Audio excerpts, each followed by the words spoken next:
La stabilité, mesdames et messieurs de la presse, permet aux opérateurs économiques de mieux planifier leurs économies, de mieux acheter et de mieux vendre, d'investir et d'espérer des dividendes. Le taux de croissance économique de la RDC à fin décembre 2013 est allé à 8,5%.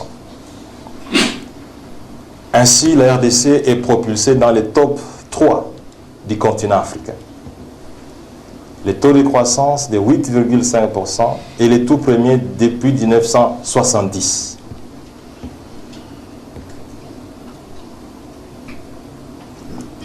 La relation entre stabilité et taux de croissance fait qu'aujourd'hui, notre économie peut, sans beaucoup de difficultés, projeter les taux de croissance à des chiffres.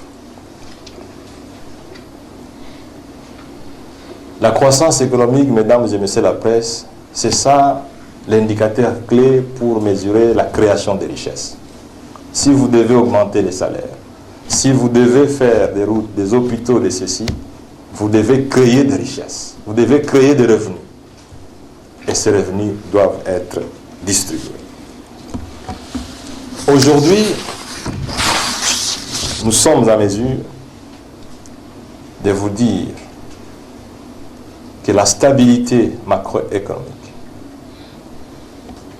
la stabilité des réserves d'échange, parce qu'aujourd'hui nous avons atteint 1,7 milliard de dollars, un peu plus d'1,7 milliard de dollars, alors que nous ne sommes pas en programme avec le Fonds monétaire international, nous n'avons pas reçu d'appui budgétaire, mais nous avons accru nos réserves d'échange pour donner davantage de sécurité à la monnaie nationale.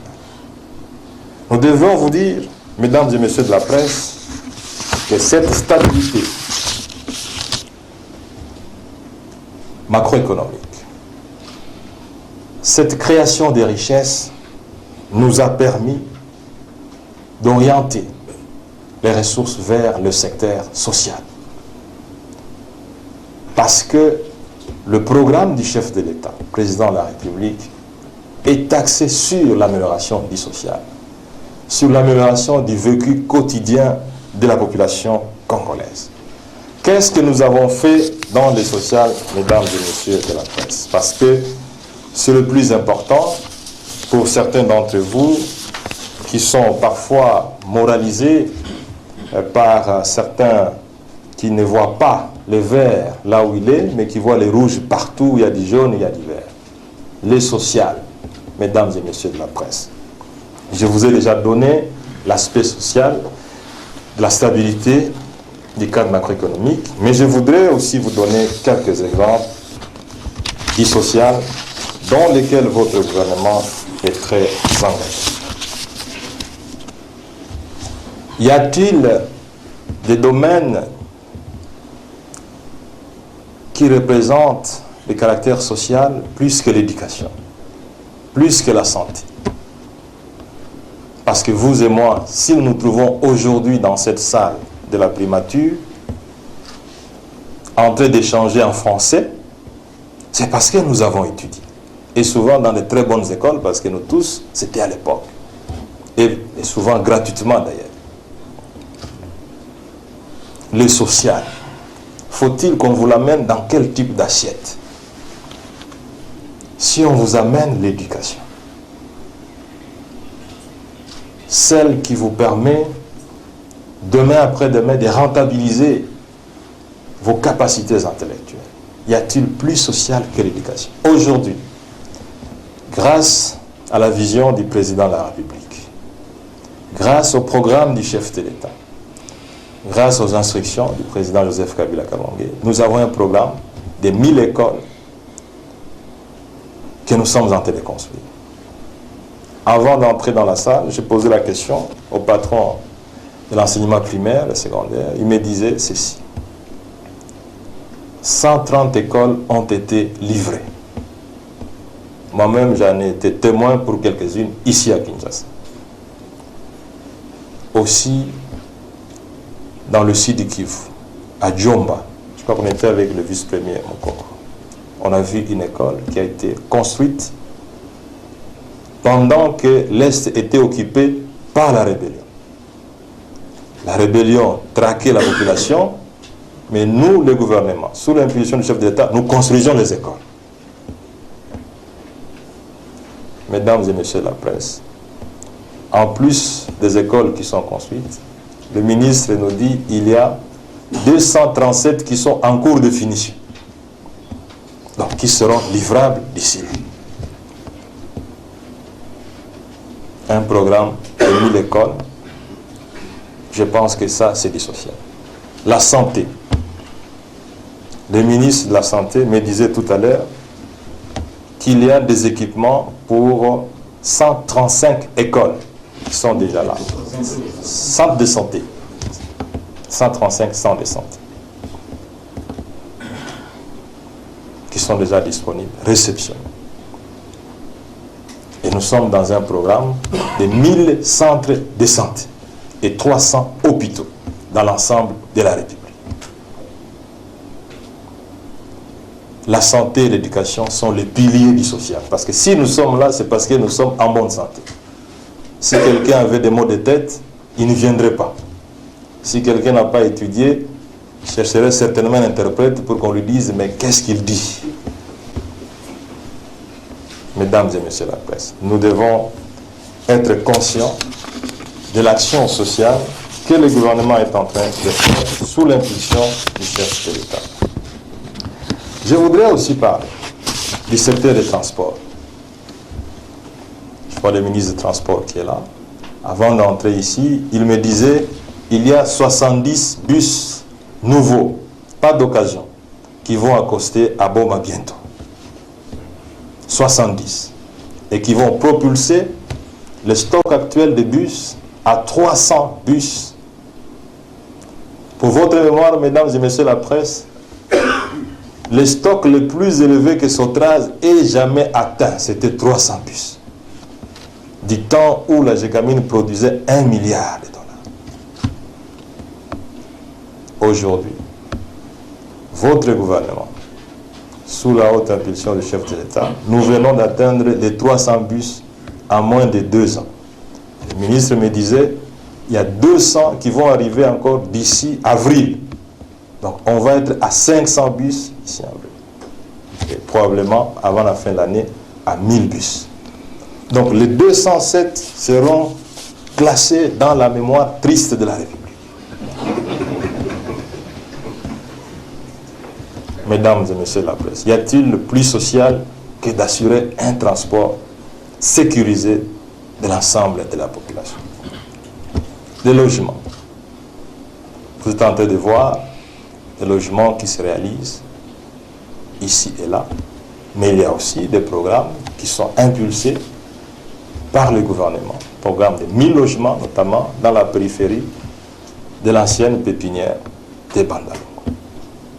Et ce sont des logements qui sont faits pour permettre à la population d'accéder à des coûts relativement acceptables. L'agriculture, c'est du social. Vous avez vécu ensemble avec nous la renaissance de Daipen. C'est patrimoine présidentiel de haute portée. Daipen a commencé à produire. Nous avons fait une perfusion financière de plus de 15 millions de dollars et nous sommes en train de doubler cette perfusion à 30 millions de dollars. Mais le plus important, je voudrais souligner, mesdames et messieurs de la presse, c'est que nous ne voulons plus faire l'agriculture comme à l'époque de nos grands-pères. Nous avons le projet de créer plusieurs parcs agro-industriels qui permettent une production industrielle à des coûts relativement réduits, qui permettent de créer des fermiers congolais. Désormais, au lieu d'avoir une ferme avec une pancarte, ferme de M. X, où on se retrouve chaque week-end pour passer le beau temps, ça devra être désormais des parcs. Quand vous y entrez, vous trouvez quelqu'un avec une figure de travailleur. J'ai entendu pas de jouissance. Des jouisseurs. Voilà. Nous voulons créer aussi des fermiers agricoles. Mesdames et messieurs la presse, Dieu nous a tout donné. La terre, la pluie, l'eau, les ruisseaux. Désormais, le chef de l'État nous donne la possibilité de rentabiliser cette terre. Il y aura donc des parcs agro-industriels. Le domaine de l'électricité. Je vois le ministre qui est là. Si nous faisons du domaine de l'électricité le point culminant de près, je crois que nous allons rester ici. Parce que, en dépit des délestages qu'il y a dans la ville de Kinshasa, il y a des progrès qui sont en train de se réaliser. Mais on est tombé tellement très bas que certains progrès ne sont pas appréciés. Mais il y a des points de lumière qui sont en train de monter. Les travaux continuent sur les grands Katende dans le Kassai. Les travaux continuent sur Kakobola dans le Bandundu. Et d'autres initiatives sont en train d'être prises dans l'ensemble de la République pour essayer de mettre fin à cette crise, à ce déficit énergétique qui, comme vous le savez, plombe la croissance. Notamment dans la province minière d'Ikatanga, où les envolées d'industrie minière sont confrontés à des problèmes de crise énergétique. Mais vous le savez, mesdames et messieurs la presse, la solution viendra aussi de Inga 3, où nous avons été nous-mêmes avec certains partenaires au développement, qui sont très engagés à pouvoir amener la RDC à vaincre cette crise énergétique. Il est important que vous le sachiez que lorsque Inga 3 sera réalisé, on sera donc en mesure non seulement de produire pour la consommation intérieure, mais aussi de produire pour l'exportation. Voilà, mesdames et messieurs de la presse, quelques éléments économiques et quelques éléments sociaux, parce que nous ne pouvons pas reprendre tous les éléments de notre programme d'action ici. Après avoir évoqué les questions politiques, diplomatiques, sécuritaires, après avoir évoqué les questions économiques et financières, après avoir parlé des aspects sociaux, je voudrais parler des perspectives en 2014. Quelles sont les actions que le gouvernement projette en 2014? Perspectives. Évidemment, du point de vue sécuritaire, ceci est très important. Personne ne voudra plus revoir la rébellion à l'est du pays. Et je crois que ça fait partie des préoccupations du président de la République. Il ne cesse de nous répéter, et il nous l'a dit à Goma, à l'ensemble des membres du gouvernement ici. Certes, nous avons atteint la fin du mouvement M23, mais sachez que la paix et la sécurité demeurent la priorité des priorités du gouvernement.